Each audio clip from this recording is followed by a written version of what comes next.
Intermediate ప్రథమ సంవత్సరంలో భాగంగా ఉద్యోగిత సిద్ధాంతాలు మరి ప్రభుత్వ విత్తము అనే పాఠ్యాంశం నుంచి మనం ఈరోజు కేంద్ర రాష్ట్ర ఆర్థిక సంబంధాల గురించి మనం తెలుసుకుందాం. అంటే మైక్రో ఎకనామిక్స్లో స్థూల అర్థశాస్త్రంలో భాగంగా మనం ఈ యొక్క ఉద్యోగిత సిద్ధాంతాలు ప్రభుత్వ శాస్త్రం గురించి చర్చిస్తున్నాం. అందులో ప్రభుత్వంలో భాగమైన 3 అంశాల గురించి మనం చర్చించను. ప్రభుత్వ రాబడి, ప్రభుత్వ వ్యయము, అదేవిధంగా ప్రభుత్వం యొక్క రుణము, దాని యొక్క విమోచన పద్ధతుల గురించి గత క్లాస్లో తెలుసుకోవడం జరిగింది.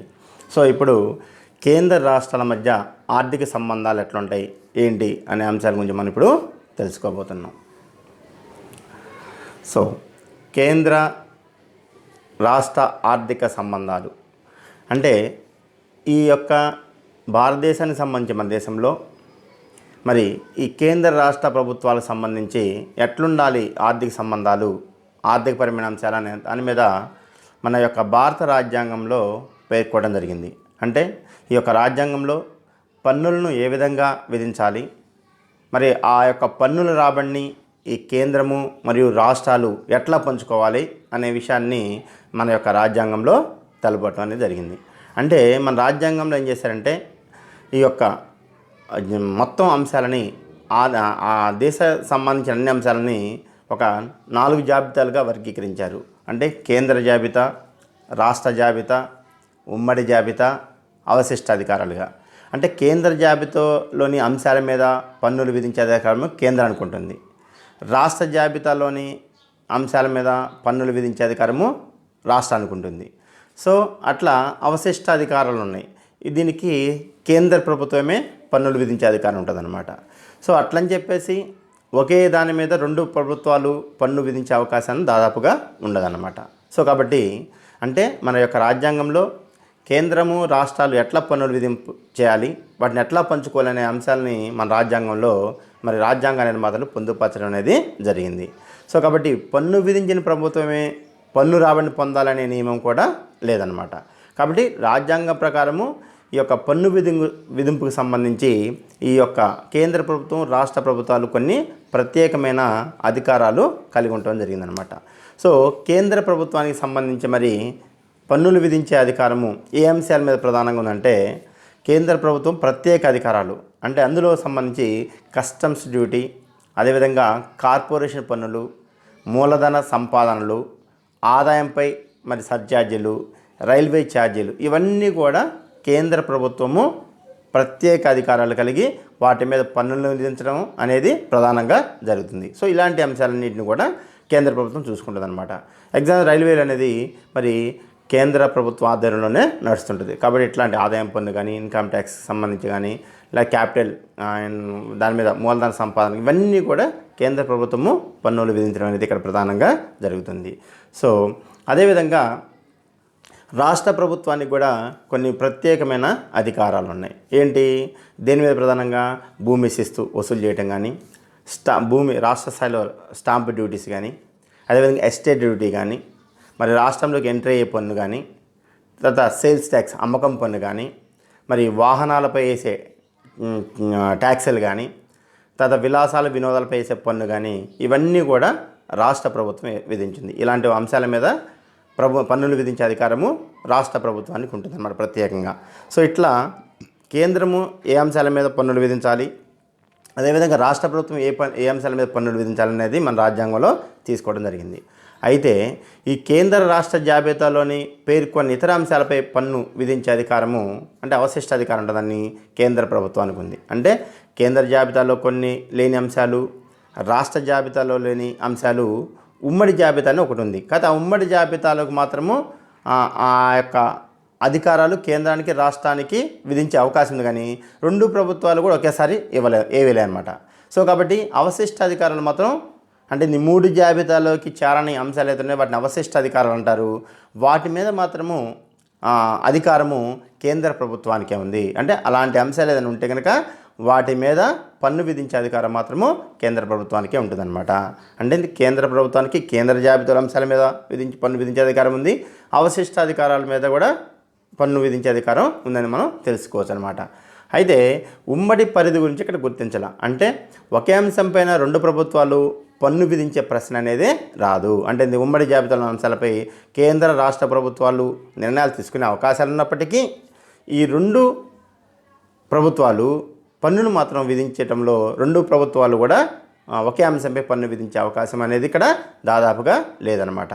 ఒకవేళ ఏదన్నా నియమించాల్సి వస్తే కనుక అది కేంద్ర ప్రభుత్వానికే అధికారం ఎక్కువ అవకాశం ఉందన్నమాట. సో ఇట్లా కేంద్ర ప్రభుత్వానికి రాష్ట్ర ప్రభుత్వానికి మధ్యన అంటే ఆదాయ వనరుల పంపకంలో పన్ను ఎట్లా విధించాలనేది మన యొక్క రాజ్యాంగంలో పొందుపరచడం అనేది ప్రధానంగా జరిగిందనమాట.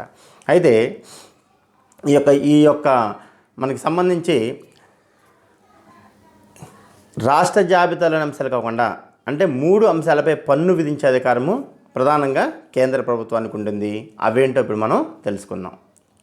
సో కొన్ని రకాల పన్నుల్ని కేంద్ర ప్రభుత్వం విధిస్తుంది, కానీ వాటిని రాబడిని మాత్రం రాష్ట్ర ప్రభుత్వాలు వసూలు చేసుకుంటాయి. అంటే మొదటి ఒక లక్షణం ఏంటంటే అధికారము కేంద్ర ప్రభుత్వానికి, కొన్ని అంశాల మీద పన్నులు విధించేది మాత్రము కేంద్ర ప్రభుత్వమే, కానీ వాటిని ఎవరు వసూలు చేసుకుంటారు?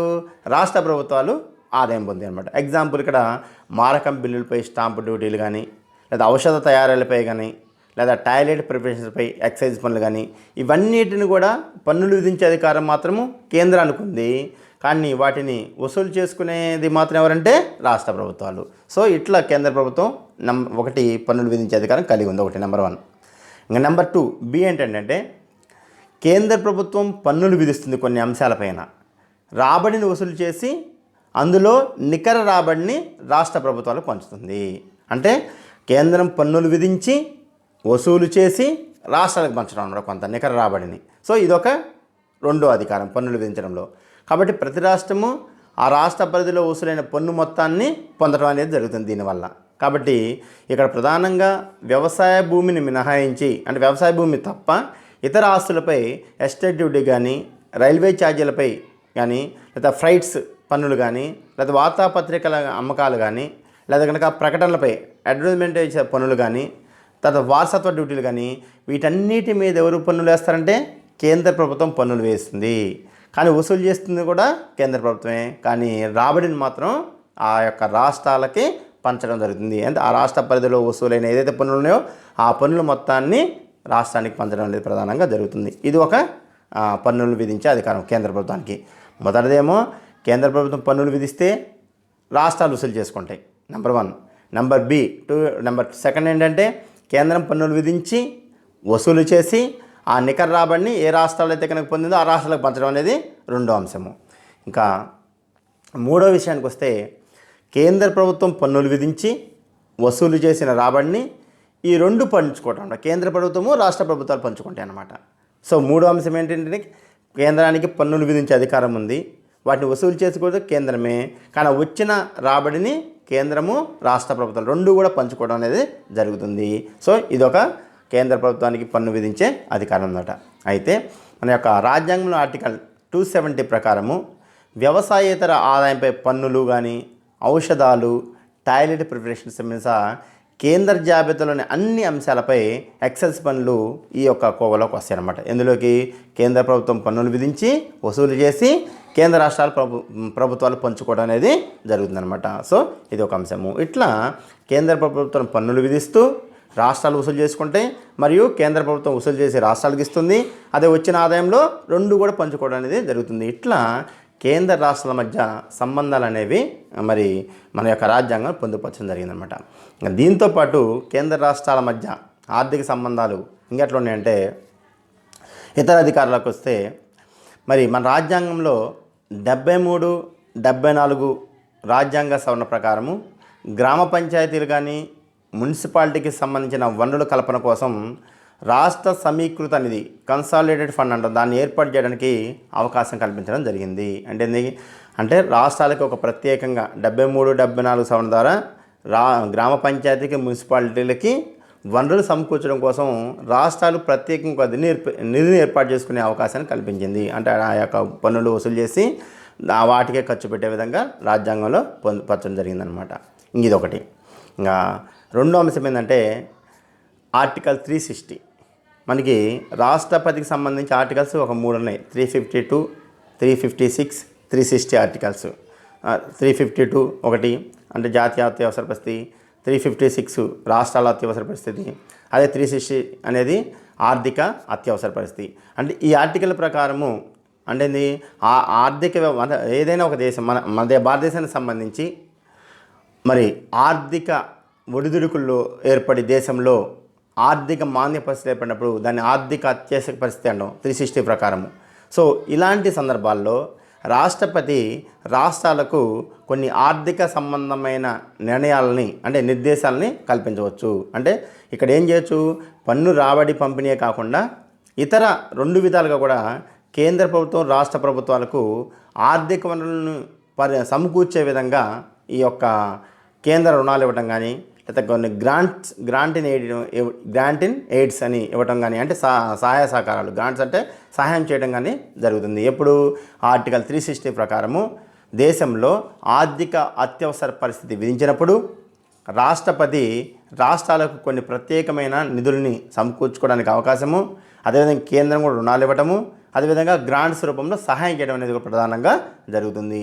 సో ఇట్లా ఈ యొక్క కేంద్ర రాష్ట్ర ప్రభుత్వాల మధ్య మరి ఆర్థిక సంబంధం అంటే పన్ను వసూలు చేయడంలో కానీ వాటిని రాష్ట్రాలకు పంచడంలో కానీ రాజ్యాంగంలో ప్రత్యేకంగా పొందుపరచడం అనేది జరిగింది.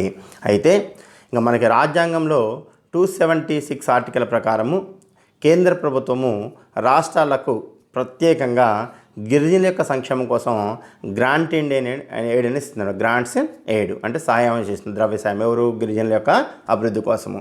అదేవిధంగా ఏదైనా రాష్ట్రాల్లో ప్రకృతి వైపరీత్యాలు అంటే వరదలు కానీ, కరువు కాటకాలు కానీ అలాంటి పరిస్థితులు వచ్చినప్పుడు కూడా రాష్ట్రాలు కేంద్ర ప్రభుత్వం నుంచి మరి గ్రాంట్స్ రూపంలో కొంత ద్రవ్య సహాయం పొందడానికి అవకాశం ఉంది అనేది మనం తెలుసుకోవచ్చు అనమాట. ఇట్లా మన రాజ్యాంగము అంటే ఆదాయ వనరులు సమకూర్చుకోవడంలో కేంద్ర రాష్ట్రాల మధ్య మరి రాజ్యాంగాన్ని కేంద్ర రాష్ట్రాల మధ్య ఎట్లా ఉండాలి, వనరుల పంపిణీ, పన్నుల విధానం ఎట్లా ఉండాలి అనే అంశాలను కనుక మన యొక్క రాజ్యాంగంలో ప్రత్యేకంగా పొందుపరచడం జరిగింది. ఈ యొక్క రాజ్యాంగంలోని నియమ నిబంధనల ప్రకారము ఈ యొక్క కేంద్ర రాష్ట్ర ఆర్థిక సంబంధాలు అనేవి ఉంటాయని చెప్పేసి మనం చెప్పుకోవచ్చు. సో ఇట్లా మనం ఈ యొక్క ఆర్థిక సంబంధం అంటే కేంద్ర రాష్ట్రాల మధ్య ఆదాయ వనరులు ఎట్లా ఉంటాయి అనేది మనం తెలుసుకోగలుగుతాం. Okay, thank you.